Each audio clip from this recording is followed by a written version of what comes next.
I doubt that any of the officials who worked the Eagles-Broncos game will be getting a postseason assignment for the rest of their careers. There were some odd ones. That was just at times. Some picking up of flags with no explanation, some dropping of flags. And a clear pass interference. Dallas Goedert dragged to the ground, and they kept the flags in the pocket. I mean, that would have given the Eagles a chance to win the game from inside the 5-yard line. To me, that's inexcusable by the officials. The problem with those plays, too, though, and this is where I wish the NFL would be a little bit better on this. Like, I went back and Dallas Goedert initiates contact. See, this is what I don't love about the NFL right now. So Dallas Goedert first puts his hands on him and controls him. And he's got two hands on him, locking him out, waiting for a back shoulder throw. Now, that guy in desperation's going, oh, shit, I can't make a play on the ball. Let me start grabbing and holding, too. And that's, to me, where it's a little unfair right now for defensive players in the NFL. And that, it's hard enough, let alone if they touch somebody as pass interference. Now they don't even call offensive pass interference much. But, yeah, by today's standards and what we see, I was shocked it wasn't called as well. Well, and there was just so much inconsistency. Yes, and right.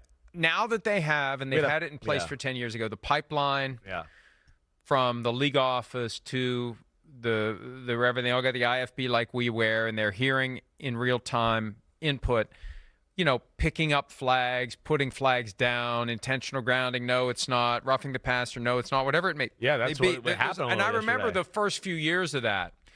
We used to have Jim Deopoulos, former NFL official, who was in here, and he would say, look, they're talking to – he could tell by the body language they're telling him what to do because they weren't supposed to use it for that. Right. Now they have a greater band of ways that, like, replay assist and the league office can help.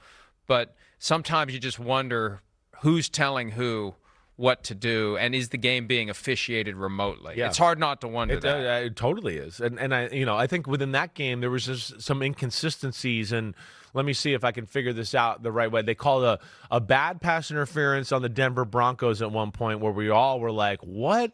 That wasn't pass interference. Then the next drive, they called pass interference on the Eagles on defense, and it was blatant pass interference, and they picked up the flag. Wow. And remember, and we were all like, what? And they're not going to give us an explanation? Yeah. I mean, they literally threw the flag. They were having it. They were about to call it.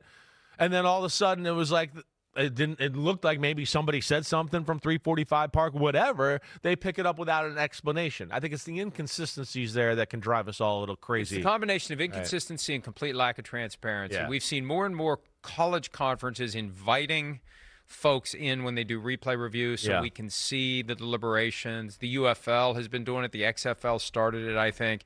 And I think the NFL needs to really consider, because the clock is ticking toward a major gambling scandal, and this is the kind of stuff that makes people think something's going on, even if it isn't. Hi, it's Mike Florio. Thanks for watching PFT on YouTube. Hit subscribe for the latest news and analysis from Pro Football Talk.